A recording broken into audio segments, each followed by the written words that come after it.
Is it really what the headlines, what industry spokespeople, and even some environmentalists today would have us believe? I ripped a few headlines from the news. Do climate policies have a negative effect on jobs? Will big business destroy our planet? Will new climate regulations destroy the economy? Or this more pointed, how environmentalists destroyed small towns? I suggest that we end this false dichotomy, that we end this battle between our economy and our ecology.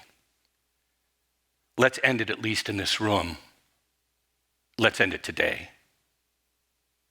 It's not economy versus ecology or ecology against the economy. Ecos, it's the Greek word, the Greek root of both of these words. It means home. Remembering that environmental costs are really costs that are incurred because of poor environmental quality, poor conditions that exist or may exist. These are costs for prevention, costs for detection, internal and external failure costs. Let's all agree. We need to bring our home and its management back together, as the Greeks would have said. Reunite our economy and our ecology.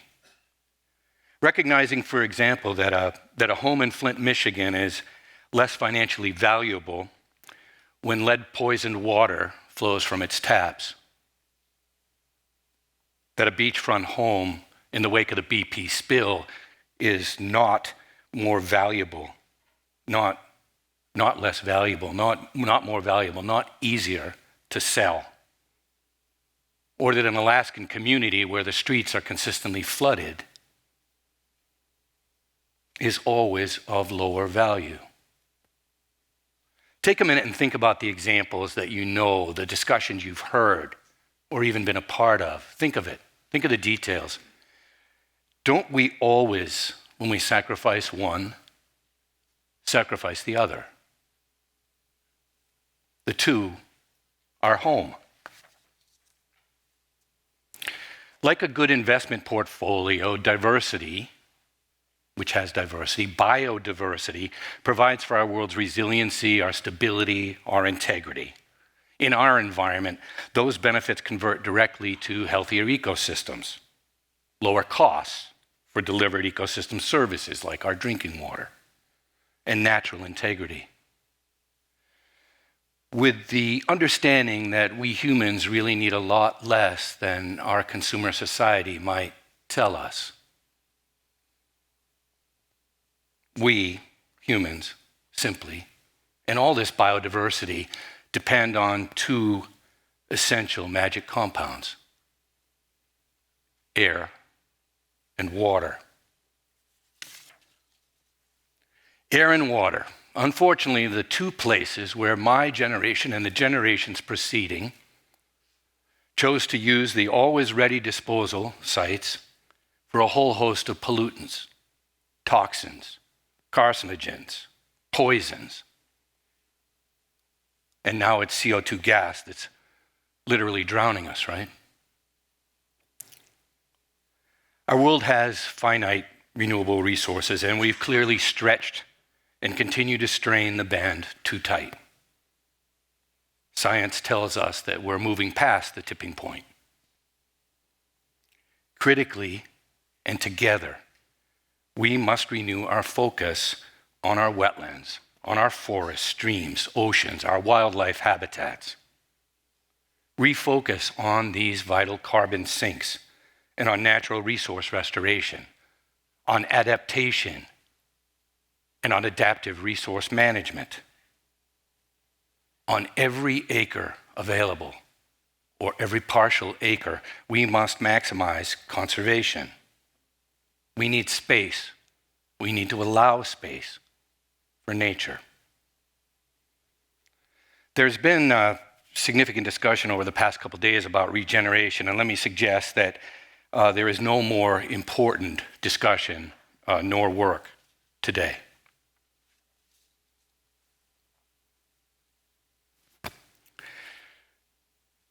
So with that introduction about why, let me tell you how our team approaches its work. We're a design-build firm. We restore streams, wetlands, shorelines, habitats. Restoration at THI uses geodesign processes, of course, in a wide range of application. Hydrologic modeling, stream design, buffer layout, species habitat enhancements, improving overall project performance, both from an ecological and economic standpoint. Our installation crews use GPS and mapping in the field to install and confirm new plantings, to build, site new stream structures, to access the sites, to inspect, and more. For example, starting Monday, our team in Virginia will begin putting another 50,000 new trees into the ground in an effort that's supported wholly, really, by a geodesign methodology.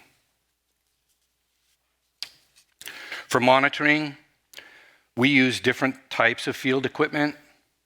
All our ecological data is, of course, typically tied to geospatial data.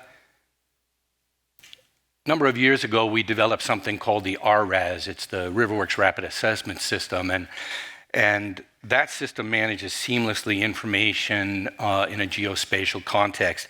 Alongside, of course, we're using ArcMap and Explorer.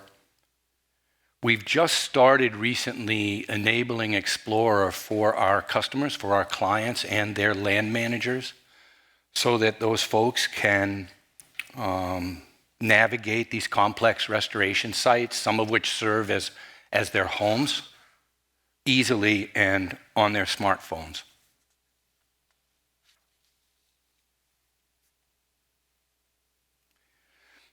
In general, our strategy is to jumpstart nature's processes of renewal and repair. When we do this by removing disturbances, by mitigating impacts, by restarting native plant communities, by in-channel work, by giving back to nature those basic building blocks, and then allowing natural development and succession to occur. It sounds almost too simple, but I've been at this now for 25 years, and I can tell you it's absolutely true. If you build it, they will come. So this is the basic work we're doing, all of course connected to the hydrologic cycle and ultimately our changing climate. And with that climate change now gaining a foothold in our nation's collective consciousness, it's becoming increasingly clear that our natural resources are struggling, and they're increasingly at risk, increasingly fragile. Because of this, our businesses, our homes, our communities, our ecos are too at risk. It's a fact that restored resources are more resilient. They're more resistant to extreme weather. They help reduce dangerous flooding. Restored buffers, they store carbon and water. New forested riparian areas filter, clean, store our water, and they're huge carbon sinks. These are a few of the things, the simple things, that we do at Trout Headwaters, and that I would suggest we all need to do going forward. But there's more. Lisa?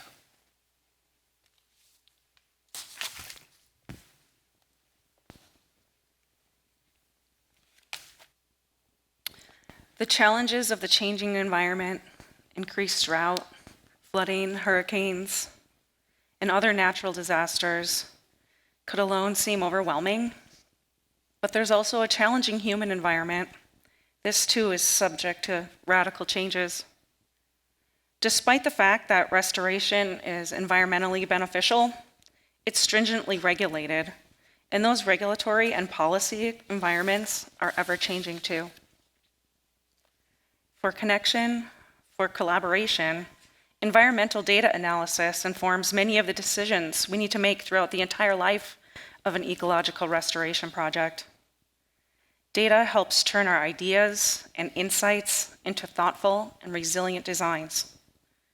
But to do this, we need to be able to see the data, view its position in the landscape, and ideally, do all of that without going bleary-eyed. Working to understand variables for regions, habitats, environmental impacts, and credit values led our firm to put 40 million environmental data points, literally 40 million, into a single data system. Then we built a cloud-based analytics platform to take this data with us. The system, called EcoBlue Analyst, first came online in 2015. Much of that data can be field validated during an ecological restoration project's feasibility analysis. For example, this impacts feasibility analysis takes more than a decade's worth of wetland impact data that contains over 500,000 data points, and using the point density tool in Spatial Analyst, we can see the hotspots of permitted impacts.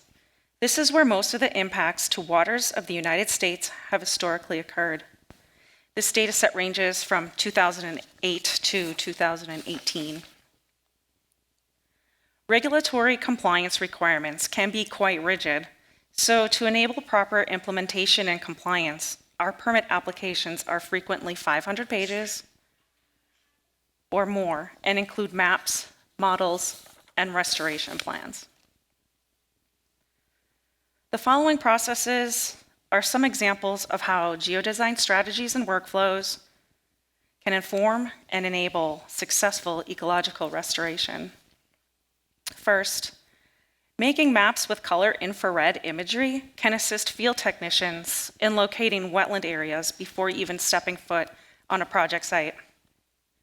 Having these potential wetland areas mapped prior to even going to visit a potential site can save time and increase efficiency and productivity for your field technicians. Second, custom extents of elevation data can be collected at a project level scale to generate centimeter grade topography from surveyed point data.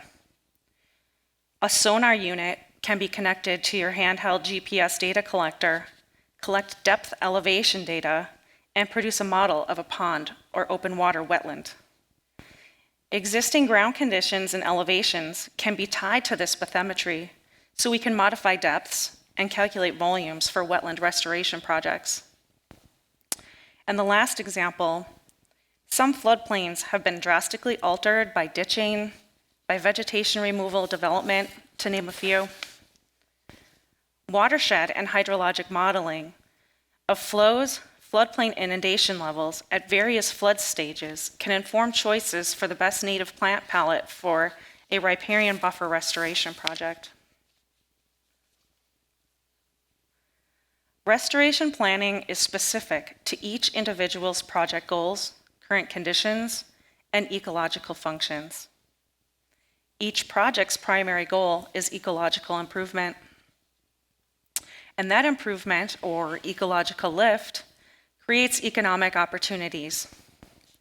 The economic opportunity may be creation of an environmental bank, which is a restoration site or property.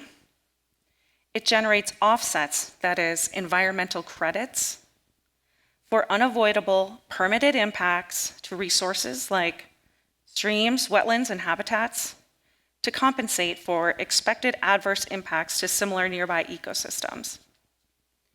These banks are regulated by the United States Army Corps of Engineers, the United States Fish and Wildlife Service, and other state and federal agencies.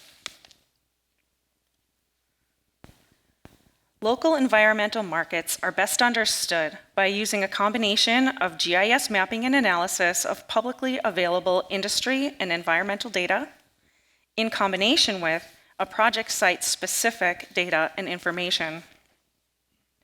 If a restoration project is intended to offset environmental impacts, for example, it is vital to understand trends of historic impacts or planned future impacts down to a watershed or ecoregion scale.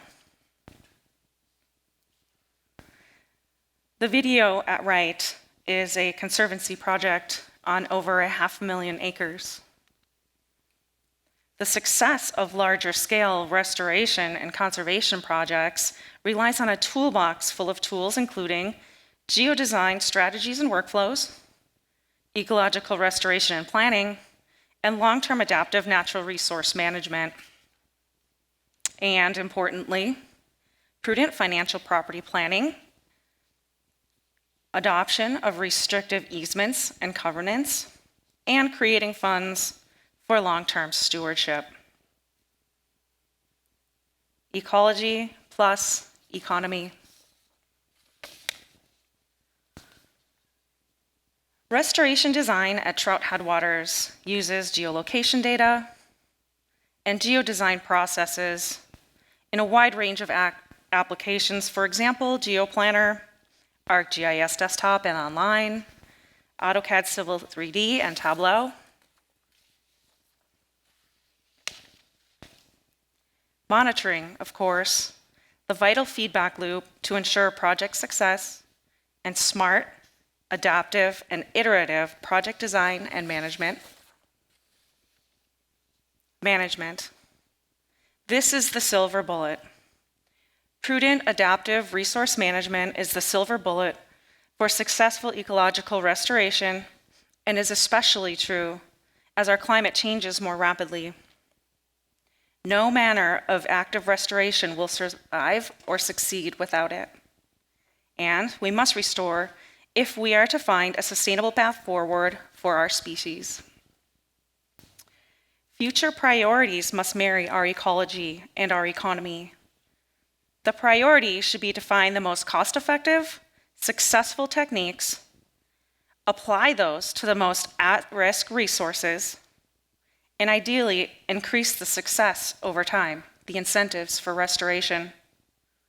And maybe, if we do this and we do it right, ancient megafish like this taimen we radio tagged in a river in Mongolia may well continue to live on alongside of us. Thank you, Esri, for having us, especially Ryan and Daniel Martin. Thanks, everyone.